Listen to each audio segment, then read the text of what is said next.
I have, it says screen sharing is disabled by the host when I'm trying to share my screen. So I think I need to be given host permission.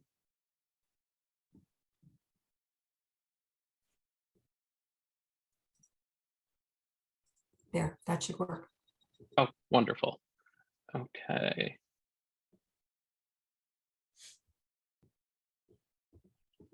All right. And then I'll just, sorry, not a Zoom expert. Now, the posters are going to, of course, be a little difficult to read because they're on a PowerPoint slide, but they are loaded into the exhibition hall on the conference platform. So people have been encouraged to go in there and they can actually download them and look at them in a bigger form on their own computers. Our first poster is the body mapping of aesthetic chills, categories, intensities, and locations. And it's presented by Jordan Forrest, Ashrita Krishnamurthy, Brinda Gopal, Malika Maheepathi, and Dr. Richard Bargdill.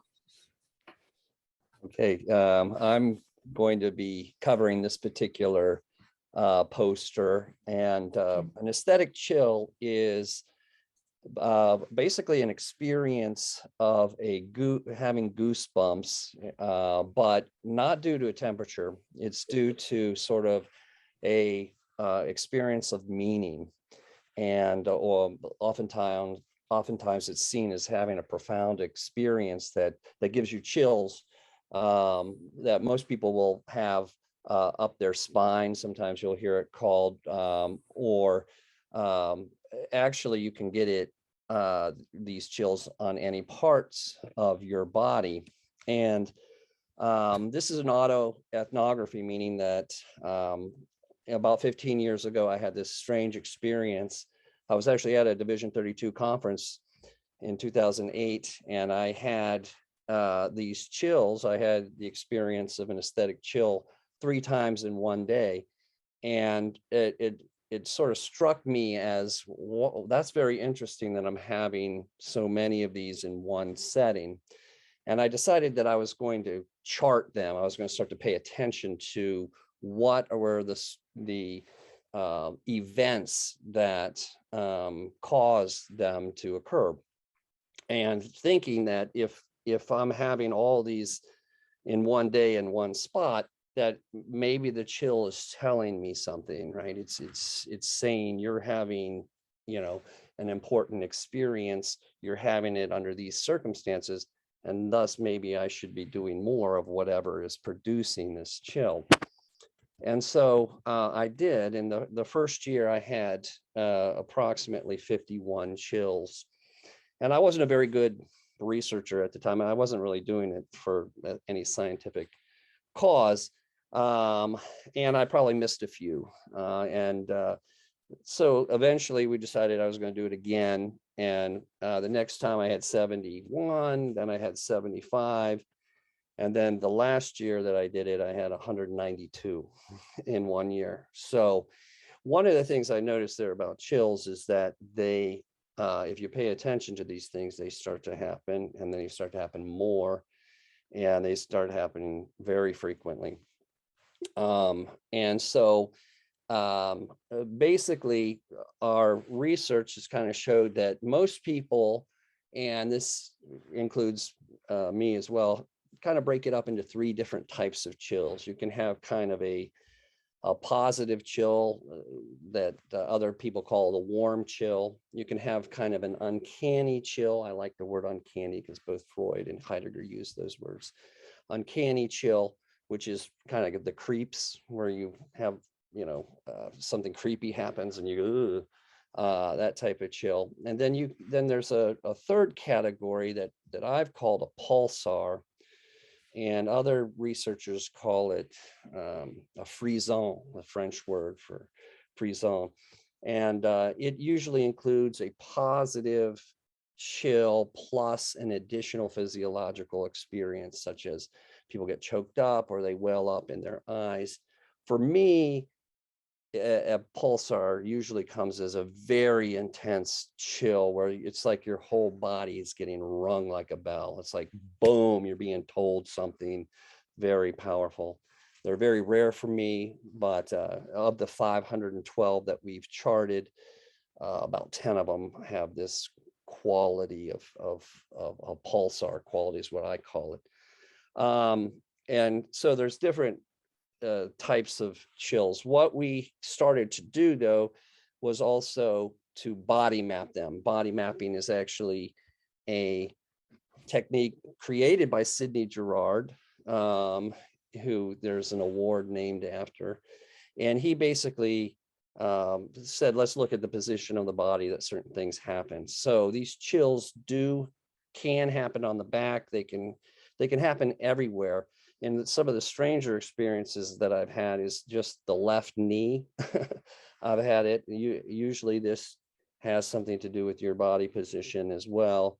I've had half of the body do it, and of course the whole thing. So what we started to do is start to look at the themes, like what is producing this chill, and then that's the categories. How intense. So we have what we call mild, medium, strong, and then pulsars, the whole thing. And where are they located? And so we have 512 of these. We have 12 categories. So the most common that people experience, ordinary people, or I mean, not ordinary, but everybody, if they're going to have one, usually has a musical chill. Some sort of music causes it. But we've been able to show that you can have these in a lot different areas than just music. Almost entirely the literature concentrates on music. So what we're hoping to do in the future is to see if there's any relationship with where on the body the chill does occur, and if it correlates with a theme or not. And we haven't seen anyone else do anything like this so far, so it's kind of a fascinating thing. I will tell you something that I have learned, which is that, again, the more that you pay attention to this type of event, the more frequently it occurs. It's almost like attention draws it. For those of you who are Merleau-Ponty fans, this fits right into his wheelhouse. He's talking about the body is intelligent, the body knows things. And in this particular case, what you're having is a physiological reaction to, something that you're finding meaningful. And so it seems very right down, Merleau-Ponty's lane. And if you know any quotes that he has that seem to be about the chills, please let me know, because I'd like to see exactly how he talks about it. So that's kind of what we're doing, and we haven't gotten yet to the analysis of it, but that's coming up soon, and we'll be excited. Right now, I don't think that we're going to find that body parts relate to particular themes, but it is very possible that they will, because sometimes you find you don't think something's going to happen and it does. I can tell you that the more I have been thinking about this, the more I have started to believe that, everyone always wants to know the answer to the question of what does it mean to be yourself? And that's a very humanistic question. And I think if you start charting your own aesthetic chills, you're going to start to see what you're kind of being told viscerally, that this is you, this is what's important to you. And even as I look back at these events that have happened, it's kind of like having your years, the most touching moments of your year, having a list of them. And so it's actually quite beautiful to look back at them. And sometimes what's really amazing is when you tell somebody else about a chill that you previously had, you'll have a secondary chill, right? You'll have a chill from talking about a chill. And what we're hoping is that maybe in the future, we'll be able to go into an MRI machine and we'll be able to talk about something that's caused a double chill like that and see if we can get one live while it's happening. So we have some, good plans for it, but some of that's a little bit in the future. So that's my spiel. Thank you. Thank you very much. I should also add that this is presentation number 1. So if you have questions and want to have more discussion about this poster, then you'll pick break room number 1. So now we move on to poster number 2, The Virgin Goddess, an archetypal approach to asexuality and their lived experience. This is by Destiny Vidrio of Pacifica Graduate Institute. Hello, everyone. So this is in relation to actually the dissertation work I'm currently in the process of. So it's still in the very early stages. That's why it's kind of empty there. But basically, to define asexuality is defined as a sexual orientation of those who do not experience sexual attraction. In recent years, there's actually been a call to start really researching asexuality outside of this medical model, which has tended to, in the past, pathologize asexuality as a dysfunction. With these new waves of study, it's mostly been within the realms of feminist and queer studies, but is pretty absent in the realms of psychology, specifically in the realms of Jungian and depth psychology. In fact, when as I myself identify as asexual and was looking to see myself in research, there was nothing really there. So that's kind of what drew me to this topic, as well as working a lot as a therapist with asexual identified individuals. So it is believed at this time that 1% of the population does identify as asexual, but this number is growing as more and more awareness of asexuality is made. In fact, that end of the image is like hashtag asexual on Instagram that I took a few weeks ago, and it's already at like 4 million posts. So as more and more awareness is made, more and more people, especially younger people, are identifying as asexuality. And yet, even though there's increase of this identity, culture still considers sex and sexual attraction the norm. The term sex normative assumes that sexual attraction is part of the normal human experience. Richard von Krafft-Ebing in 1893 theorized in his book, Psychopathia Sexualis, that human beings have 2 primary instincts, sexuality and sexual preservation. And so what does this even mean about human sexuality? Well, when sexuality is tied to survival of our species, it's considered the normal human experience. So these studies of sexual desire kind of created the narrative that sexual desire and attraction was part of the normal human experience, and to be human is to be sexual. So what does this even mean for those who identify under the asexual umbrella as a sexual orientation? It is termed also the invisible and the internet orientation, because it really did gain momentum through the internet with places like Asexual Visibility and Education Network. And it's still considered to gain momentum through things like Instagram and TikTok and Facebook. And though while it has existed with the internet and has really gained momentum, it's been around for much longer. If we look at the virgin goddesses, right, we have these goddesses that did not deem relationships, sexual or romantic, as really important to them, instead finding comfort in their own independence, such as Artemis and Hestia. Artemis, due to this independence, was also considered like the maiden goddess or an eternal maiden, never really leaving this stage of maidenhood.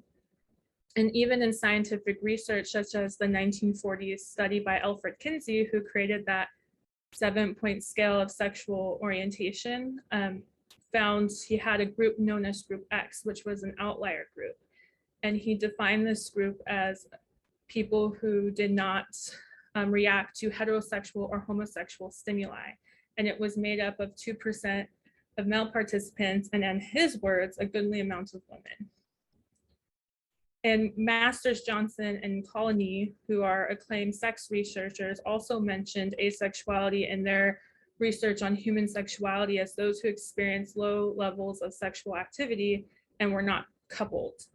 And they identified 16% of gay men and 11% of lesbian women as asexual, but they saw it more as a pathology, as seeing these individuals kind of like hiding their own homosexual urges. So while these studies and even mythological stories hint of asexuality has really kind of remained invisible until recently. So with more and more people identifying as asexual, what does this say to the current theories of human development and human sexuality, especially with the idea that in order to grow as this mature human being, there has to be this sexual piece. So for those who identify as asexual, as some asexuals do engage in sexual relationships and some don't or never do engage in sexual relationships, what does this mean for their development? If sex is the norm, what does this say about their lived experience and psyche growing up in a culture that even pressures sex, especially around the teenage years? There is this kind of what happens, especially with an asexual development, the idea there must be something wrong with them. There have been articles posted that being single is like a dysfunction or a disorder. And again, it creates this story, if I'm not engaging in this sexual relationship, or if I don't feel sexual attractions, then what am I? What's wrong with me? Part of my research that I'm looking into is using a phenomenological study to kind of deconstruct these ideas of sexuality and human development and help us better understand the asexual individual's lived experience through archetypal themes. Interviewing those who identify as asexual and looking at these archetypal themes that show up, and also going kind of back in history and looking at these independent virgin gods and goddesses who did not engage in either sexual or romantic relationships, and what that even is saying about human development, taking a different perspective of it. Instead of looking at Artemis as this internal maiden, what does her independence say about her development through womanhood? Is she a maiden because she didn't engage in these relationships, or is she a different form of human development? So that's kind of where I'm looking at. I'm still in the very beginning stages. It's mostly literature review at this time, which is a struggle because there's not that much on asexuality, but kind of putting jigsaw pieces together. So that's kind of what I've had. And on the poster, what I've added to was a blog actually in the 90s called My Life as a Human Amoeba, which was one of the first internet blogs in the 90s, very early 90s, where someone claimed to be asexual and proud.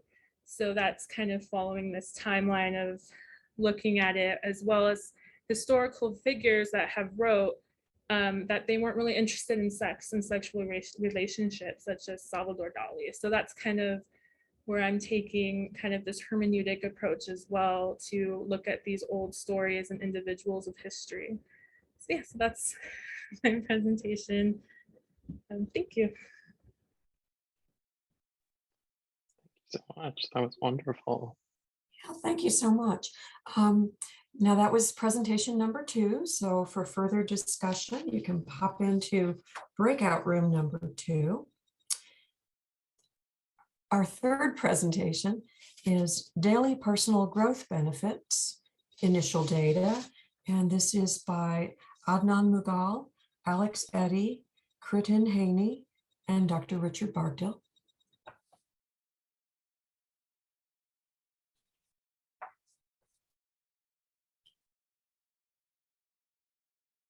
Adnan, are you the presenter for this one?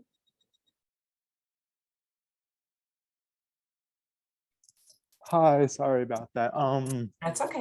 Yes, Just I wanted to can get you up there. say a few words about it. All So right. basically, the research here is based off the I Ching, and basically Dr. Bargdill, this is also another autoethnography.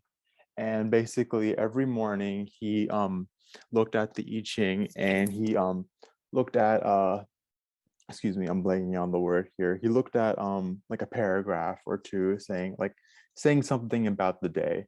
And he basically just tried to like connect that to like things that he was experiencing on a daily basis.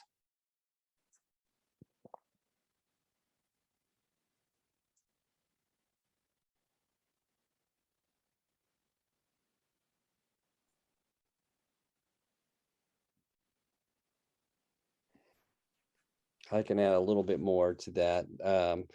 The I Ching is a ancient Chinese text that was really used for divination, and but you draw a number between 1 and 64, and each of the 64 gives you a specific piece of advice. And so the advice can be uncannily accurate to you, to the point where you know, if you ask it a specific question, it will often give you a very specific answer that's right on target. Now, I don't do that, but I ask it just a general question, such as just please give me some advice for the day. And even with that very simple request, you get some very,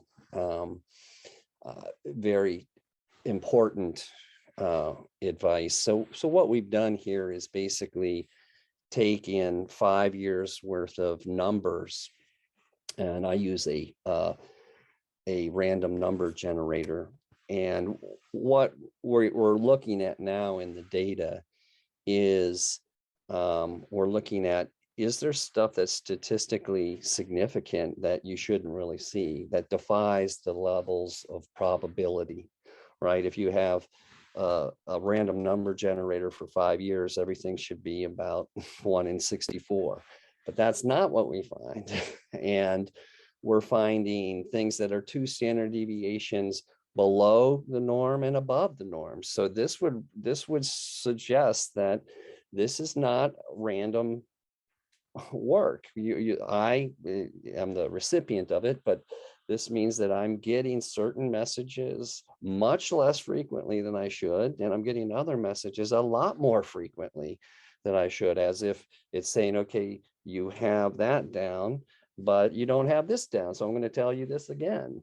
And so we're looking at what does that mean. Sometimes, like this week, I'm continuing to do this, but this week I have this same number 2 days in a row. Well, that's pretty amazing when you had a 1 out of 64 chance that you get the same number back to back, and back to back days. So we're trying to take this ancient tool and see if you can craft like a personality test out of it. And it's looking like it's going to work because certain things are happening that shouldn't happen. And that's what we're kind of looking at right now. And there is definitely, you know, if you want to think about what Carl Jung's talking about, acausality, there's stuff happening here where it's beyond the levels of what you would consider normal probability, and that means that something's, you know, at play. And so that's the hope. If you are unfamiliar with this book, I would just say that it is very helpful in a number of ways. One is it gets you to think about behaviors that you just recently did, but it also gets you to think about things you're going to do. And in many cases, what this particular text tries to do is it gets you to tone yourself down. Like if you are angry, you're going to do something stupid, it often will tell you, nah, you probably don't want to do that, or just come back to the middle. It's always trying to bring you back to a centered place. And there are numerous, I'll give you one quick story that happened. It was real. I was in an apartment and somebody got mad at me, thought I was making too much noise, and started pounding on my seat, or pounding on my floor. And I was like, okay, you think I'm making noise now? I'm gonna I'm going to start jumping up and down on this thing. And then I got this, I Ching that morning says, don't do it. Don't do that. Do not throw gas on a fire is basically what it says. And so I wrote a note to the person. I gave them a bottle of wine, and instead of making more noise, I didn't do that. And then that night I came back from work and they had baked me some cookies and wrote me a note that says, hey, I'm sorry, I overreacted. Can we be friends? And, you just think about what would happen if I start jumping up and down on this thing, And so that's an example of what it changed my behavior, and it was absolutely positively right. And I think, you too can have this experience if you become involved with this book. Thank you. You're welcome. It was our pleasure. That was poster number 3. Now coming up is poster number 4. From the Water to the Streets, the relationship between lead poisoning, gun violence, and homicide in Flint. And this is presented by Savannah Yount.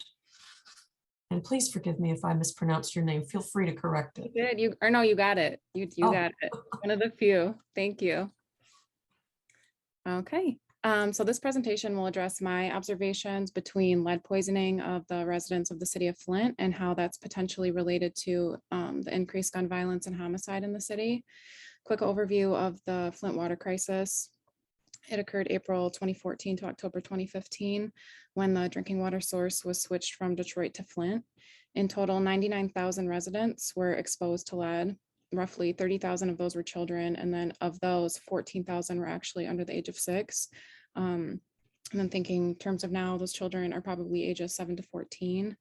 Also, it was estimated that 80% of these children will need special education services. Quick overview of effects of lead poisoning. Typically, we report that blood lead levels are safe if they show to be below 5 micrograms per deciliter of blood. So anything 5 micrograms and above is a red flag.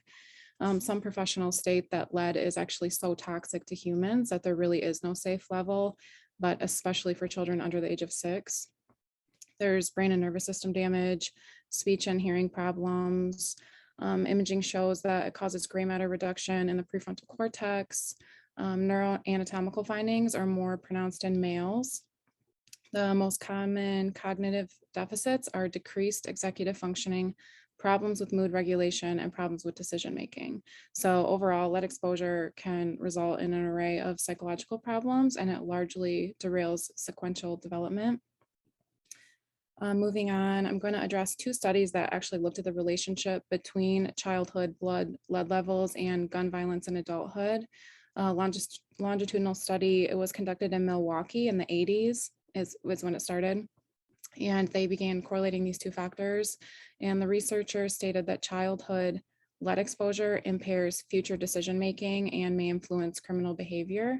And they predicted an association between increased lead levels in childhood and subsequent gun perpetration and or victimization. They did find increased risk for gun violence, perpetration and victimization in each higher category of blood lead compared to the lowest, which is the 5 micrograms.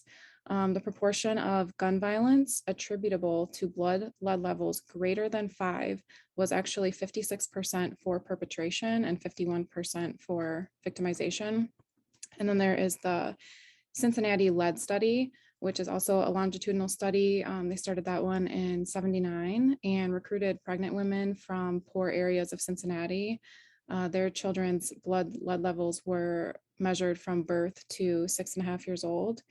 And researchers recently obtained local criminal arrest records from Cincinnati. And among the children that had their levels recorded, the criminal records reflected that increased childhood lead levels were associated with actually 50% higher rates of arrest and violent crimes. So back up to the top to Flint. So Flint homicide rates and the state of emergency here. As you can see, well, if you can see it because it's kind of small, the murder rates from shootings have been substantially increasing since 2018. So in 3 years, annual homicides have jumped from 31 to 59, which is the highest that it's been in over 9 years. And this year, only 6 have been recorded, but it's important to note that the shootings and homicide rates here in the city, they typically skyrocket mid to end summer. So I predict that this will look drastically different by like August, September.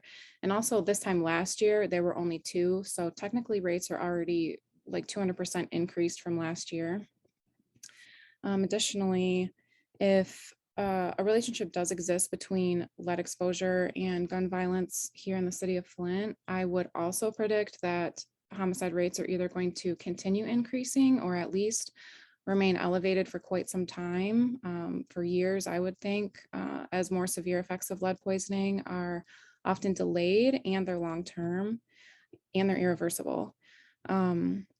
So wrapping up the section, it's important to also note that July of last year, the mayor of Flint actually signed an executive order for a state of emergency due to gun violence in hopes the city would receive federal funding to try and reduce these numbers. I'll quickly address just a few subgroups that I identified as high risk within Flint. This includes high risk area codes, so 48503 and 48504. Those are the 2 area codes in the city that had residents with the most elevated blood lead levels. Also, infants and children that were 0 to 6 during the crisis in 2014 to 15, that age range where exposure is most detrimental to development and functioning. Children that have previously been victimized or exposed to gun violence, as they additionally have an increased risk already then to become perpetrators of gun violence. And then just acknowledging gender differences.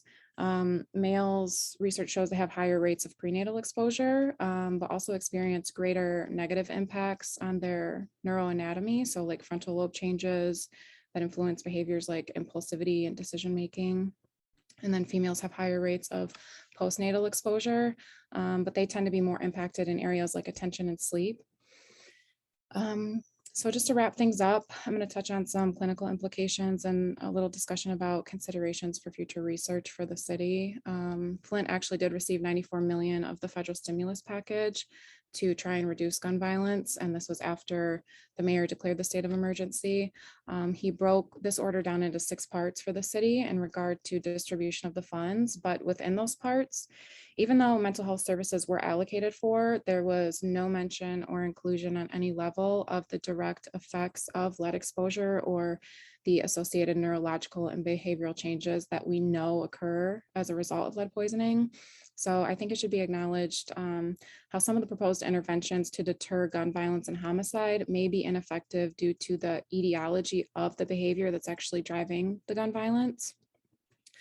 And the mayor was also pushing with this order to obtain more officers and increase pay. Lead poisoning is considered a non-traumatic brain injury. So I think the officer training should incorporate psychoeducation on the effects of lead poisoning, how it impacts behavior differently than someone who is neurotypical, as well as more productive intervention techniques on behalf of first responders. And additional steps that the city is taking to reduce gun violence are being based pretty much solely on feedback from Flint residents. So I think it's definitely vital to incorporate the subjective experiences of the residents and their personal opinions as to what may be effective in reducing this. But we should also be sure that the city is incorporating research-based interventions instead of relying on the residents of the city to develop solutions to solve this massive issue that they didn't even create. I think it would be vital to develop more individualized interventions for the at-risk subgroups. Like the one-size-fits-all approach just doesn't seem right or realistic based on how differently each subgroup is impacted. And early intervention services, I know if we knew what at the age of exposure versus the time after exposure that someone is more behaviorally at risk, that could be addressed. And I think I'm running out of time here. There's just some other things that I think would be important to address. The Genesee County's CPL per capita here is higher than any other county, meaning if you run into a stranger here, there's a 1 in 13 chance they have a CPL. Flint police typically are removing around 400 firearms a year off the streets, illegal firearms, and the last couple of years have been in the 700s. So it also seems like there's a disconnect between decreasing illegal firearms on the streets, but we're also steadily increasing the number of legal firearms being permitted. And then how much Nestle water has contributed, probably 100,000 bottles a week to the city. Storage has been poor in the city as far as having to find a place to put all of these bottles in abandoned buildings, and then they kind of bake in there in the summer.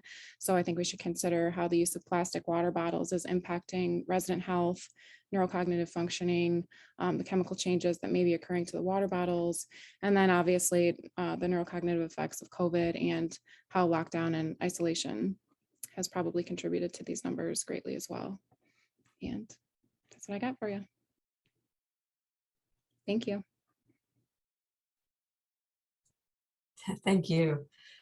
And that really is not good news. Jared, we'll move to the next poster. That was number 4, and our next poster is number 5, Eco-Martyrdom and the 2020 Earth Defenders. This one is by Christopher Latourrette, Carley Harrison, Anya Upadhyaya, Grace Mann, and Richard Bargdill again. Perfect. All right. Well, thank you all very much. So what I'm going to do today is sort of just jumping right into it. Every year, the Global Witness Organization prepares a list of individuals who have been killed while in pursuit of defending the natural environment, and as well as Indigenous individuals who reside within it. Our purpose here is to document these people's tales and to sort of continue the battle for environmental protection. We wish to take sort of this recognition a step further as we assess these individuals against our concept of an eco-martyr. Now, an eco-martyr is someone who altruistically sacrifices themselves for the greater good of humanity, while also exhibiting 4 other distinct traits. These traits of an eco-martyr, one is demonstration of the depersonalization of goals, as well as identity fusion within a group, such that these individuals' personal aims and identities merge within the group that they sort of incorporate themselves into. So their personal goals and their personal identity become one with the group. And then finally, our eco-martyrs also demonstrate a variety of Abraham Maslow's self-actualization characteristics, as well as an ecological self-view, which is in contrast to the anthropocentric self-view. Now, I'd like to present just a few of the 2020 Eco-Martyr stories here. First one being Romy Kandor. Romy Kandor was a well-known human rights activist and peasant defender within the Barangay San Antonio region, the Calayan Laguna communities. Now, he prioritized the indigenous people's rights, land, and environment, as it has been severely threatened by their own government.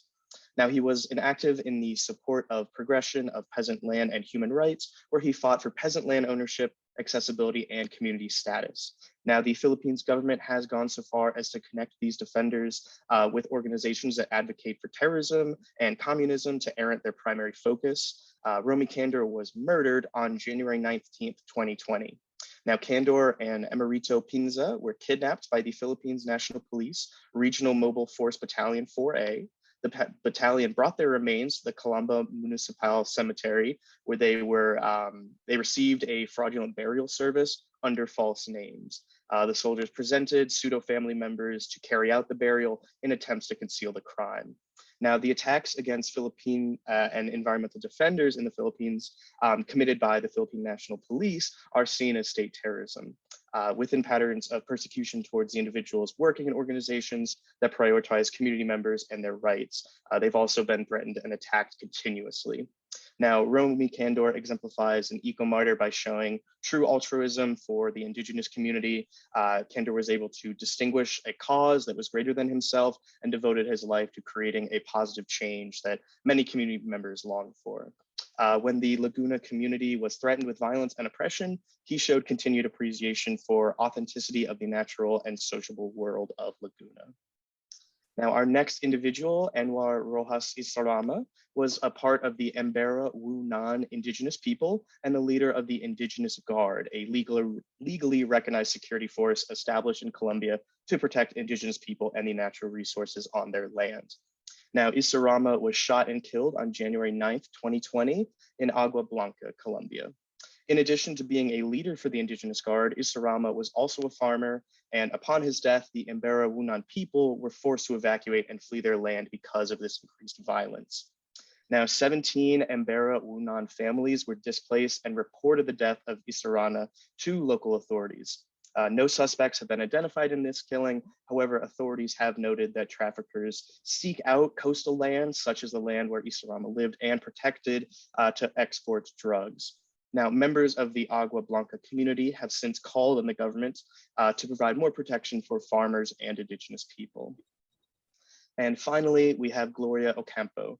Gloria Ocampo was a 37-year-old when she was murdered on June 1st, 2020 in Puerto Guzman, a municipality in Colombia. Now, according to authorities, a heavily armed man approached Ocampo's house, named themselves, and proceeded to murder her. Now, men strongly affiliated with paramilitaries are believed to be responsible for this unfortunate event. Over 600 activists have been killed since the 2016 peace agreement between the Colombian and the FARC, which is the Revolutionary Armed Forces of Colombia. Ocampo's active role in the well-being of the Puerto Guzman people and led to numerous threats against her life. Ocampo was the secretary of the local community, as well as she was a prominent member of the community. She also orchestrated voluntary crop substitution programs. These programs were key component in the peace agreement mentioned prior in order to replace the illegal crops with traditional ones.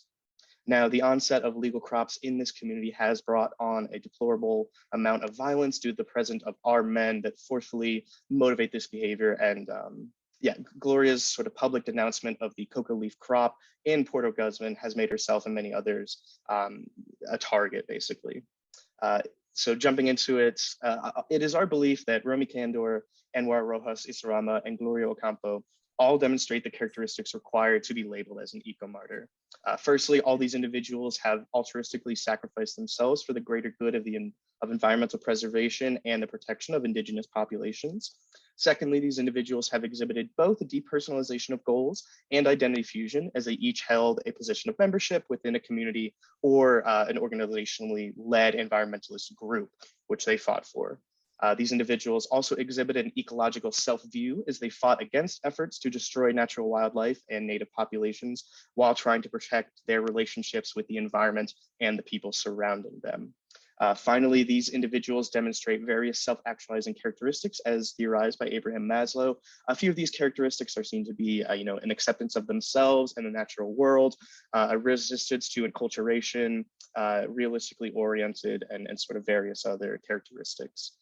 Finally, in their efforts to safeguard the natural environment and the people who live within it, these individuals exemplify some of humanity's greatest traits. While we only portray 3 eco-martyrs' tales in this poster, hundreds of individuals are murdered every year while in pursuit of environmental protection. We wish to honor these eco-martyrs' achievements in life and promote their diverse environmental protection activities so that the fight can live on another day. Thank you all very much for listening. Thank you. Thank you very much. That was poster number 5. Our 6th presentation is preliminary results for differences in violence based on gender in assassinations of eco-martyrs.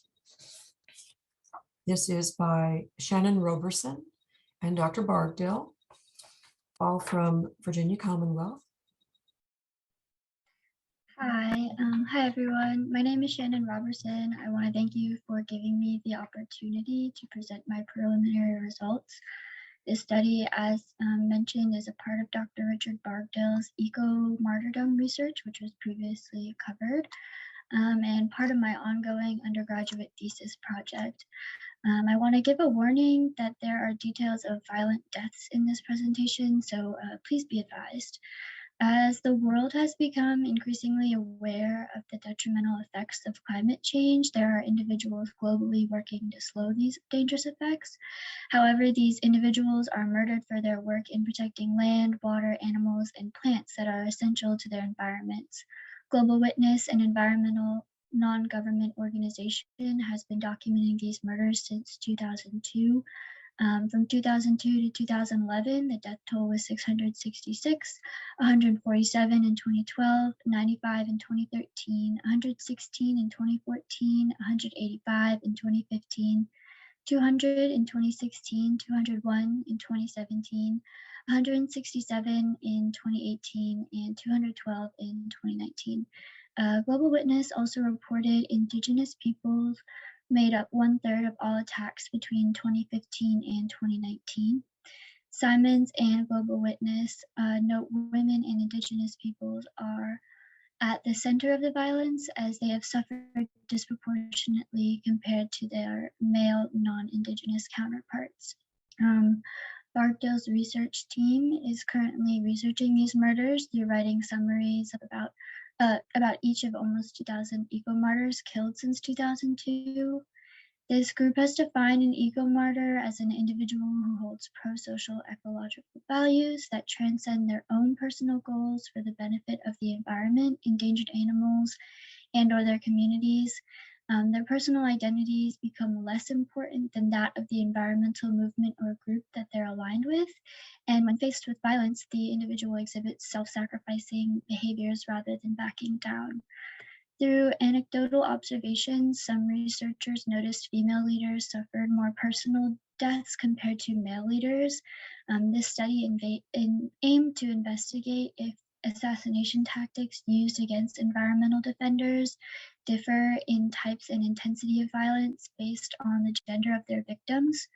The focus on leaders of this movement is due to when the leaders are assassinated, oftentimes the group, tribe, or community is displaced while the efforts to protect the group's culture, people, and land are minimized or lost completely. In this study, a leader is defined by Bob and Erickson Nepstad, as well as Gans, as an individual who exercised authority in making decisions within their community. From preliminary readings, it suggested that the research should find that female leaders suffer disproportionately more personal contact with their murderer, suffer more sexual violence, more gender-specific threats, such as threats to hurt sexual organs, and more vengeful deaths compared to male leaders. In terms of previous research on environmental defenders, there have been studies on extractive industries, transnational corporations, and governments responsible for the threats and deaths of defenders by Bennett, Lindenberg, and Watts. Cami and researchers also found gender-based violence towards environmental defenders is linked to access to and control of natural resources, environmental pressures and threats, and environmental action to defend and conserve ecosystems and resources. And another interesting study by Tran and researchers found that while women environmental defenders have varying motivations and strategies to protect their environments, they all experience similar patterns of violence, such as rape, beating, shootings, and strangulations to deter their protection efforts. However, Tran also notes that there are no official statistics of the different forms of violence used against environmental defenders, which is where this project hopes to close that knowledge gap. It's hypothesized that the violence will be dependent on gender, with a clear and distinct pattern of violence allocated for men and women eco-martyrs. I first qualitatively analyzed the cases of eco-martyrs, followed by a quantitative stage of examining if there were any differences. The questions that guided my research were: what are the violent tactics used against the selected eco-martyrs and their murderers? And how can this range of tactics be narrowed into two categories, as well as how does the level of violence against female eco-martyrs differ from the level of violence against male eco-martyrs? I had to go through a list of names from the year of 2002 to 2019, the cases. And then I purposely selected 100 male leaders and 100 female leaders for their gender, the position in their community, and how they were murdered. And then 50 male and 50 females were randomly selected for a 2x2 chi-square test of independence with the categories of gun violence, other forms of violence, as well as male and female. 2 examples of victims being shot are Ricardo Soto Funes and Annalisa Dinopo Guardo, and then 2 examples of victims suffering from other forms of violence are Gilson Goncalves being tortured with his fingernails and skin being torn off, and Maria del Carmen Moreno Paez, who was kidnapped, bound, gagged, and found decomposing in an area nearby. But the preliminary results show that there was no significant association between the level of violence and Eco-Martyrs' genders, with 37 males being assassinated by gun violence and 41 females being assassinated by gun violence. However, the explanation for these results is that they were too vague. I'm currently running another chi-square test that have more clear definitions from Lieutenant Colonel Dave Grossman's 1995 book on killing, the psychological cost of learning to kill in war and society. So that this new test that I'm running will be using his definitions of close range and mid-range for the variable of violence. And I'm expecting to better understand the experience of violence among eco-martyrs, as well as minimize any confusion of the categories, and possibly shifting case numbers from one category to another, as opposed to the previous test that I ran. And ultimately, what's needed for deaths to be reduced is actual policy change in both local and international organizations to guarantee protection for defenders, as well as perpetrators who killed the eco-martyrs to be brought to justice, because there's a large number who don't ever get caught. So thank you.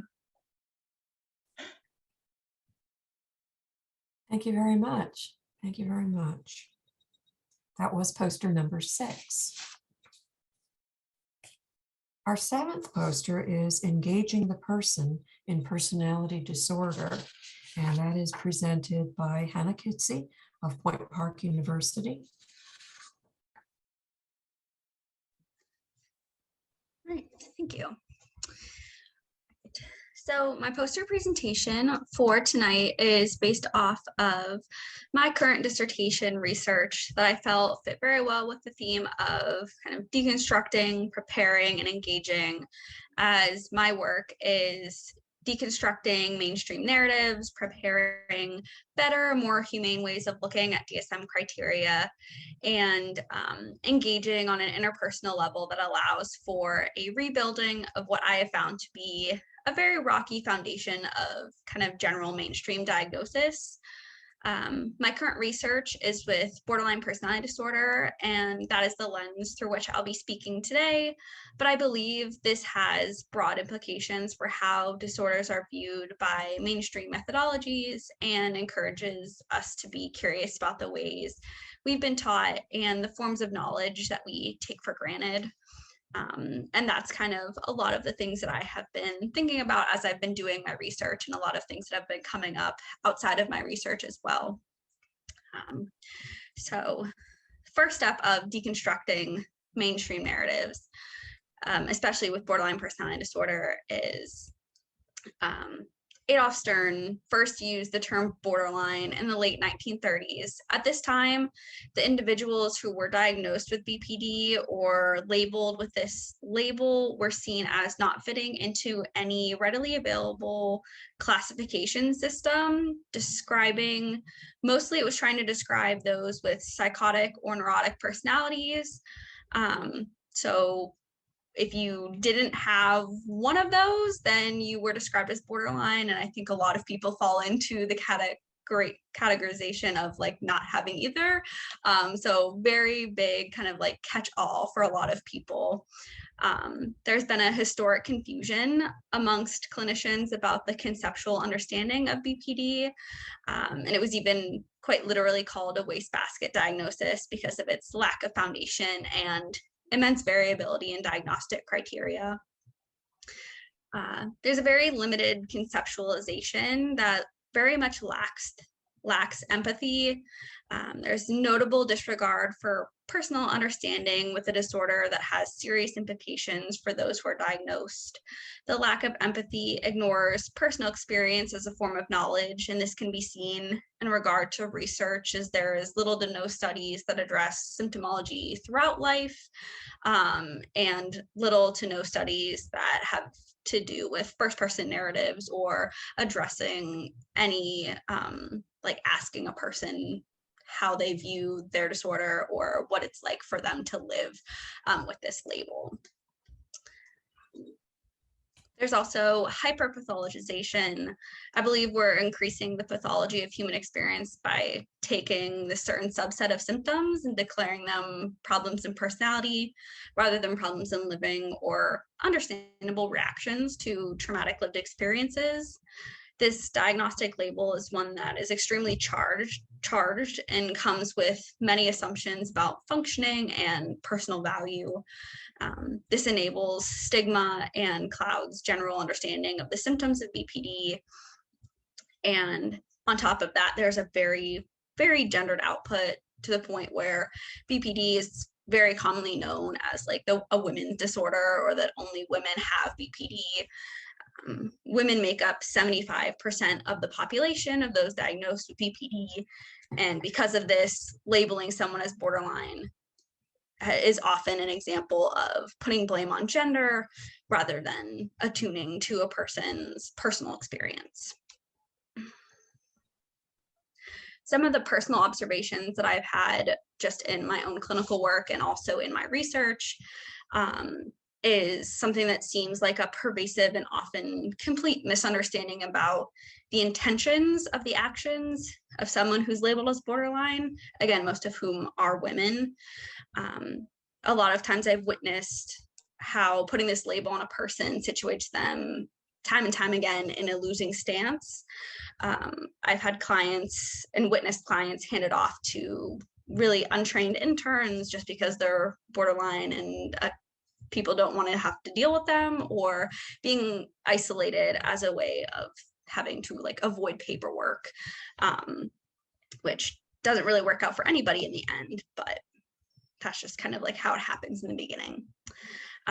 This also kind of leads to a lot of misdiagnosis and comorbidity. Almost 40% of all individuals diagnosed with BPD are initially misdiagnosed, and over 80% of individuals with BPD have a co-occurring diagnosis. So I think that says a lot as to why we need to be more mindful about deconstructing the mainstream narratives of BPD. However, it is a whole other ballgame and actually trying to do that.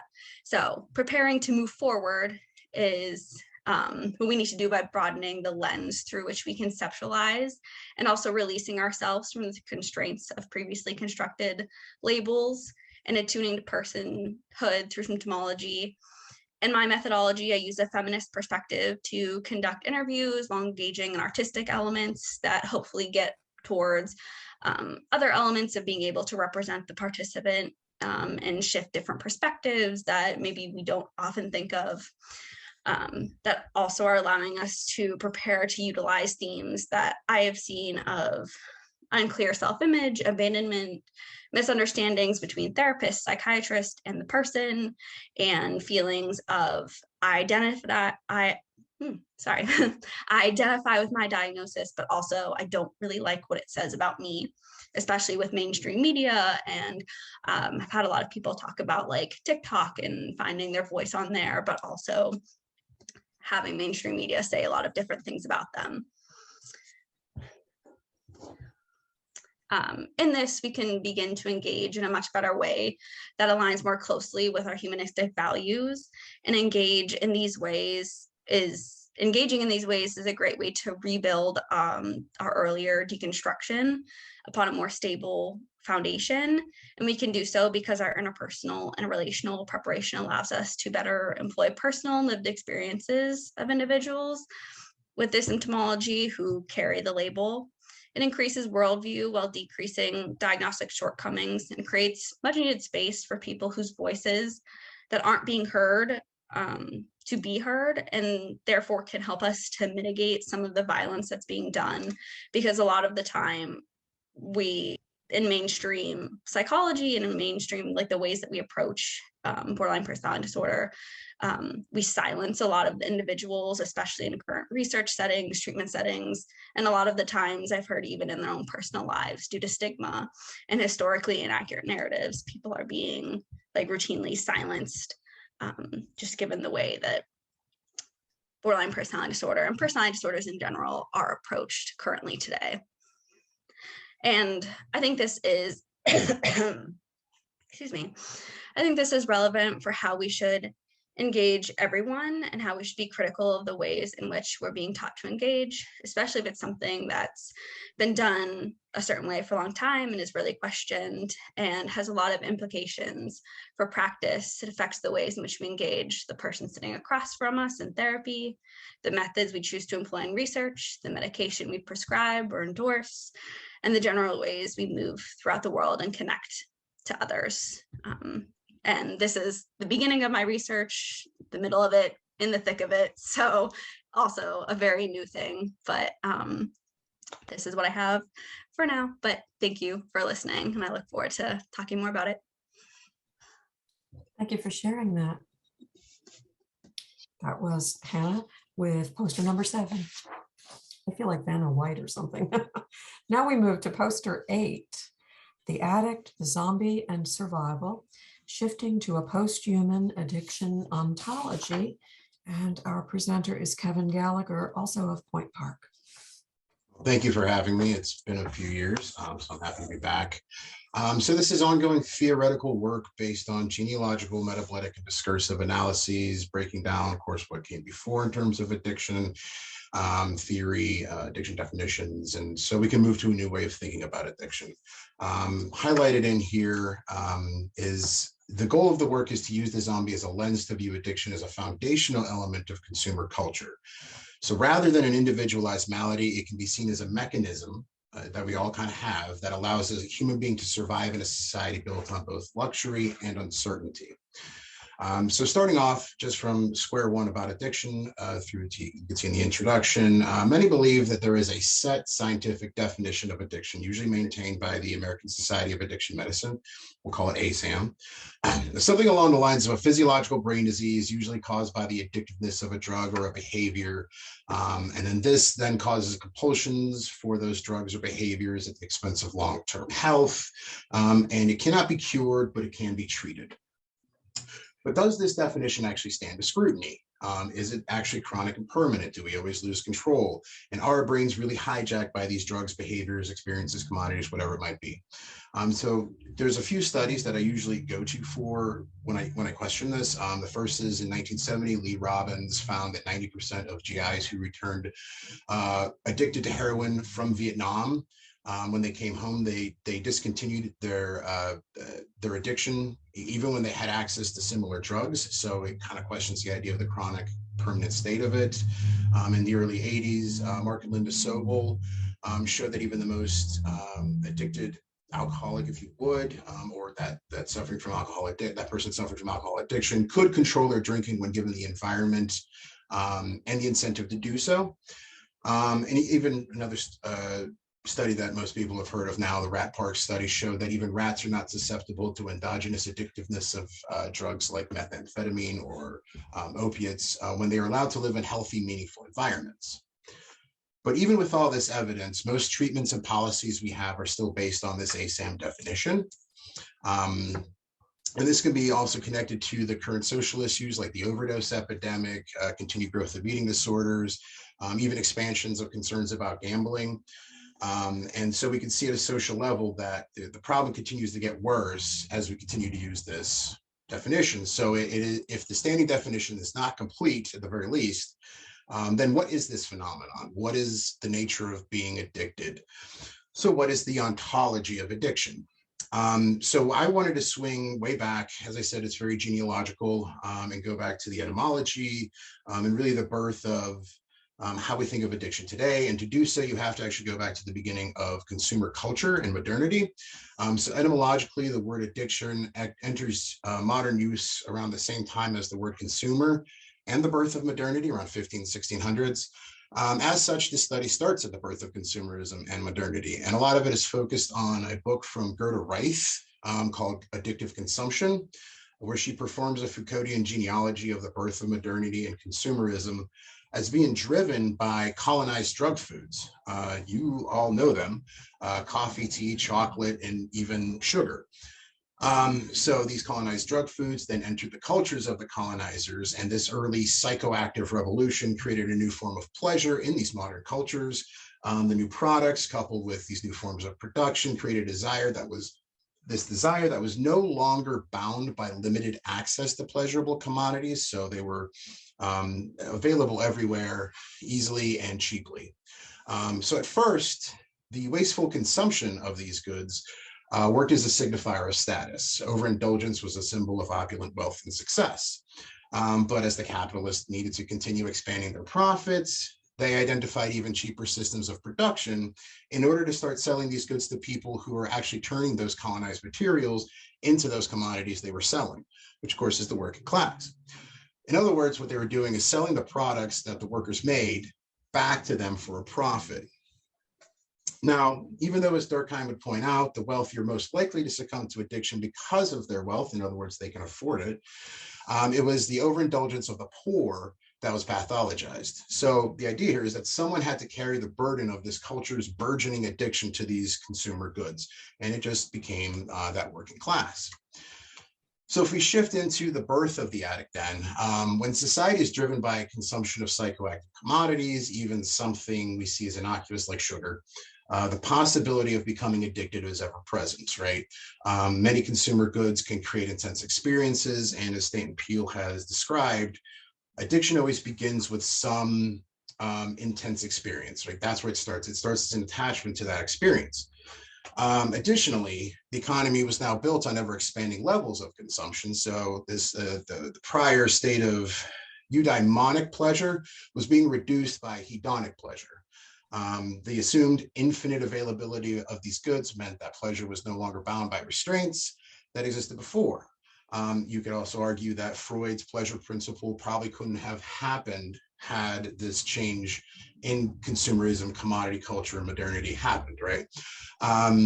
Now, this abrased against the Protestant work ethic, and this abrasion helped spark the first temperance movements born through the Protestant churches. These movements were campaigns against usually foreign drugs and trying to eliminate them from the culture.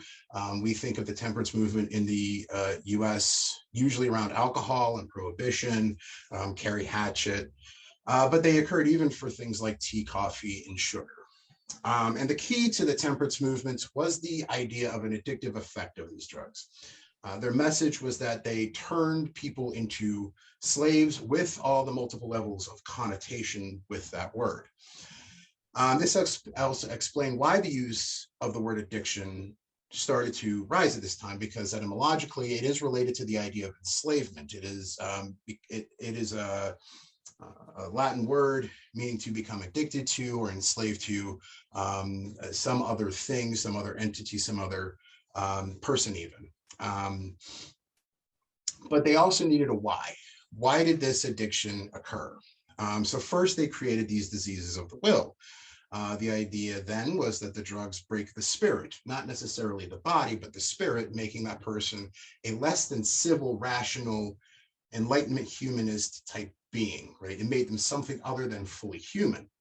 Then as physiological and medical sciences started to expand in the 1800s, they made diseases of the body. And this started a lot with the degeneracy movement. They believed that the body, specifically its genes, became corrupted by drugs, whether it was a drug food or as an alcohol or as an opioid or whatever it might be. And this led to degeneracy within the actual genes, right? Degeneracy.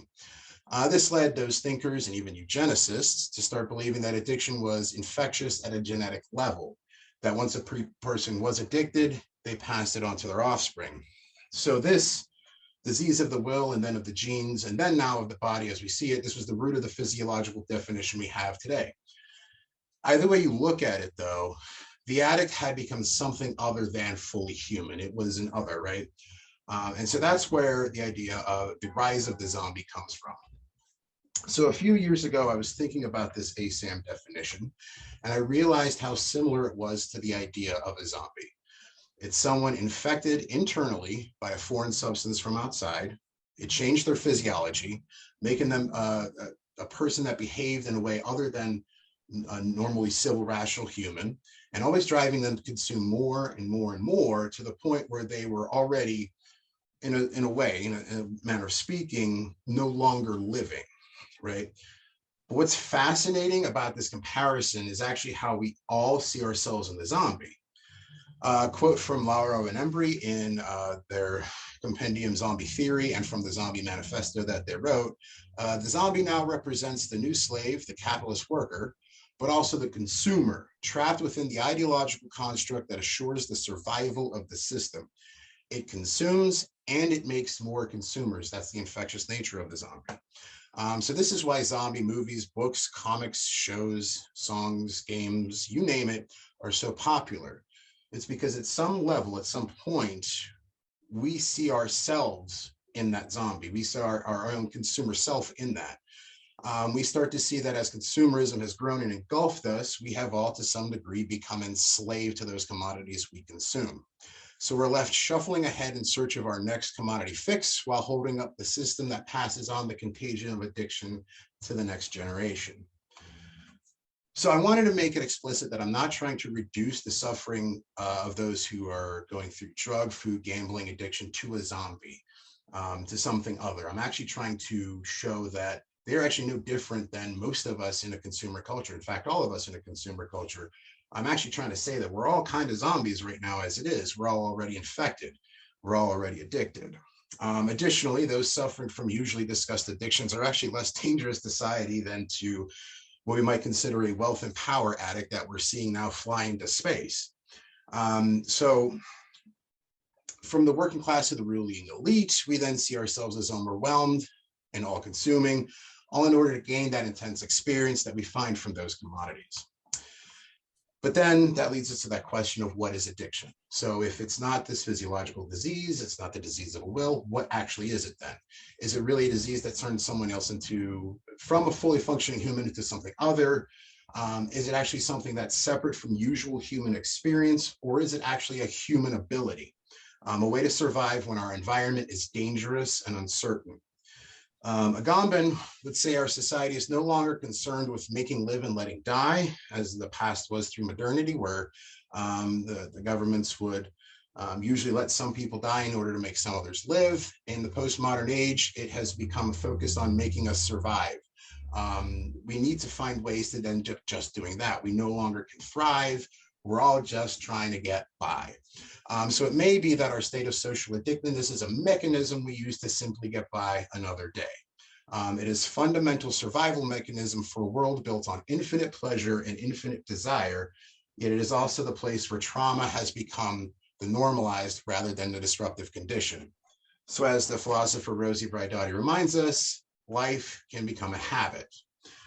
So to try and summarize, I'm trying to use this lens to understand addiction not as something that happens to an individualized person, a few minority persons that we care of and empathize for, but still see as not quite fully human, but I can identify then within ourselves, within all of ourselves, as both this capability and probably already present nature of ourselves within a consumerist society. Now, a lot of this work is still in progress, which is why I brought this as a poster. But I am trying to use this as part of a larger dissertation to show, just how deep a lot of this goes. But that's about what I have here. So thank you for letting me present. Thank you, Kevin. He'll be in breakout room number 8. Our 9th poster is Police Brutality Let's wait till it comes up here.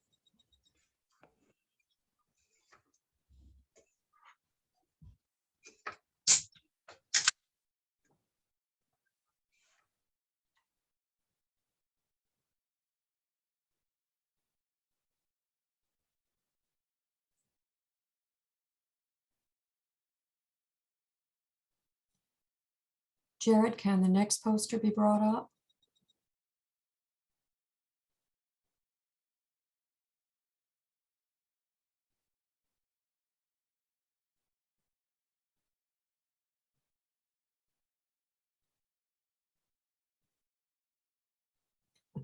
Nothing's ever simple.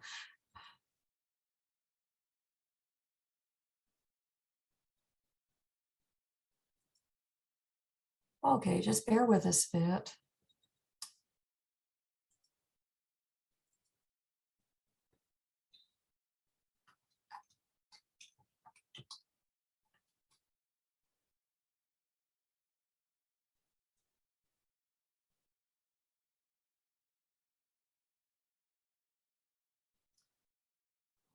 Oh, there we go. Good. Apologize for the delay.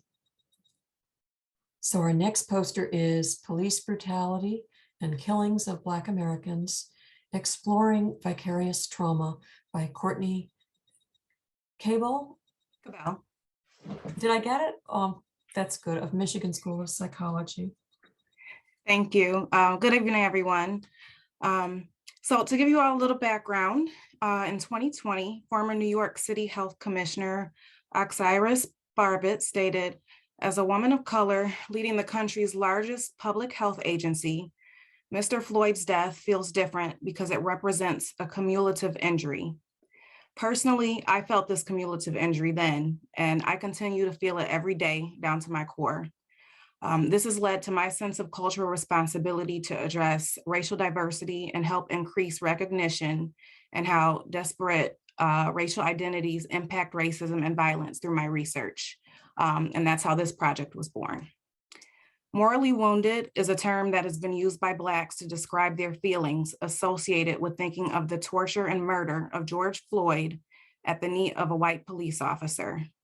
The wreckage haunts us has been echoed from their pain.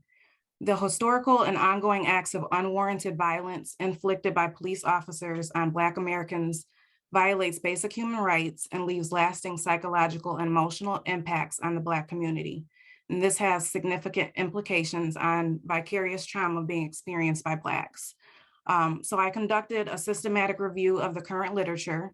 And in reviewing the literature, it was found that police violence could be conceptualized through the history of violence against racial minorities.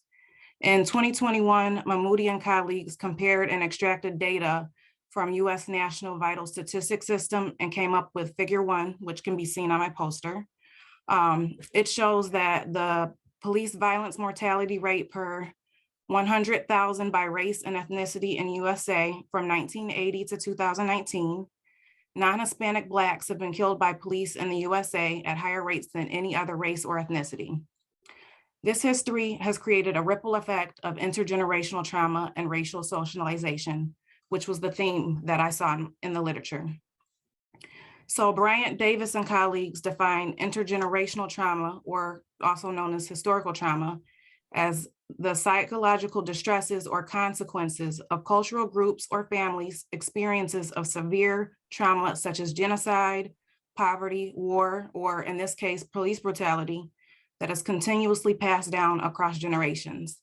The current literature suggests that Black Americans are experiencing intergenerational trauma as a result of the police brutalities and killings of Blacks.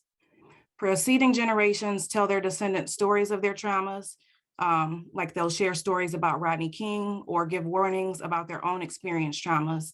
And then the unforeseen circumstances or consequences are depression, internalized oppression, distrust, substance dependence, psychological distress, and sometimes even suicidality.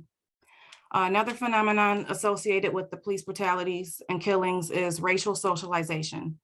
Mira and colleagues define this as a parent or caregiver teaching a child how to navigate and behave around their perceived societal constructs of race and ethnicity as a means to survive. Many Black parents are having these racial socialization conversations with their children in which they are training them on how to dress, walk, speak, and act when they are uncertain by environments or when confronted by the police just to avoid death. Mayra and colleagues conducted a qualitative study and interviewed 24 pregnant Black mothers, and mothers reported fears of having a son because they knew they'd one day have to have the talk about police brutality with them. In a quantitative study, Crutchfield and colleagues found that darkness of skin tone increases the likelihood of being killed by a police officer, even when unarmed. These factors lead to the racial socialization in Black families, which has been shown to have major psychological consequences, including severe depression and anxiety. The trauma from police brutality and killings of Black Americans has transcended across generations. Descendants continue to suffer the psychological distresses of their predecessors, and it is crippling the mental health of the Black community. Although current research and literature hasn't directly touched on the vicarious trauma that Black Americans may be experiencing, the prominence of intergenerational trauma and racial socialization are evidence of its existence and the need to address this gap in the literature. Further study and exploration is needed into the presence of its effects of vicarious trauma in Black Americans due to the historical and continuous police brutality and killings of Blacks. To support Black Americans who may be experiencing vicarious trauma, intergenerational trauma, or suffering from the effects of social racialization, Grills and colleagues suggest emotional emancipation circles. These are evidence-informed support groups specifically for individuals from African descent, which lead members to overcome powerlessness, lead them to emotional emancipation, and leads them towards self-actualization.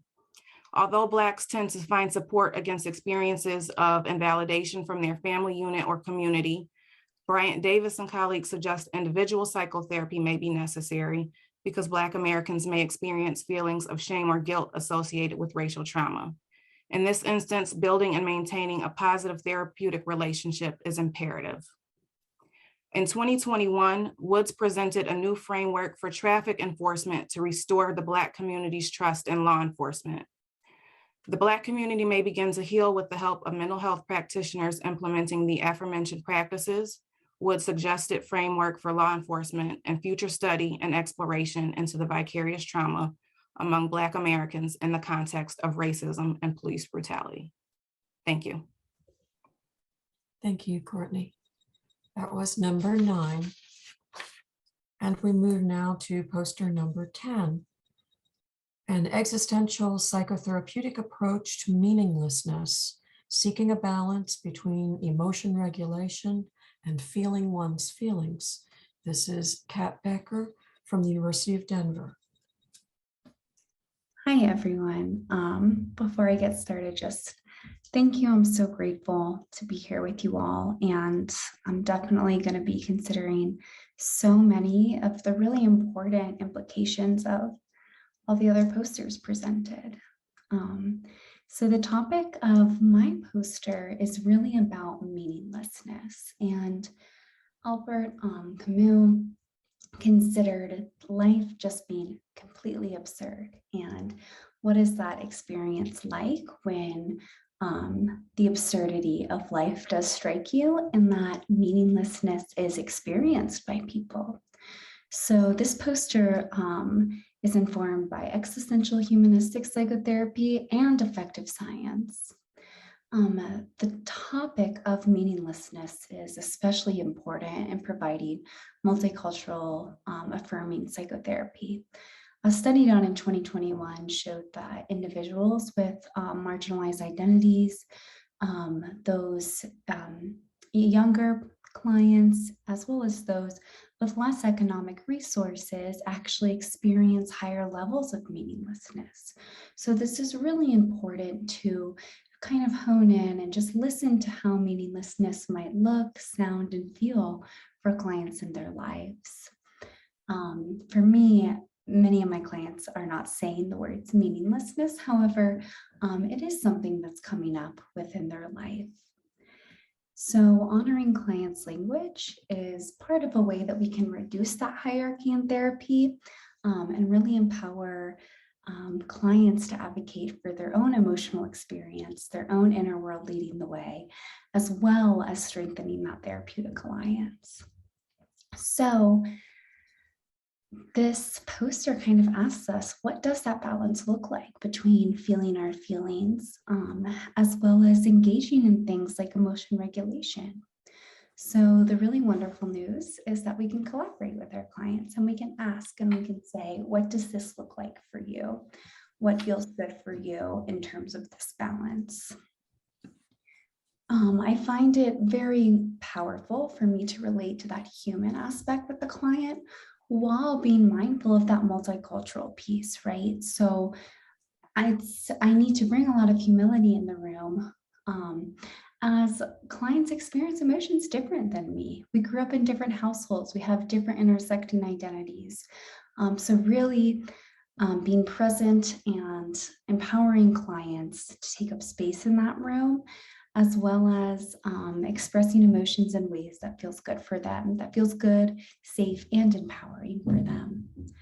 So emotion regulation can be thought of as thought suppression. However, thought suppression is really not shown in the literature to be an effective tool. So we're going to focus more broadly on just coping skills. These are things that the client is already doing when faced with meaninglessness. So we want to help them put words to these things. We have some coping skills that are healthy, some are not so healthy, some are in between.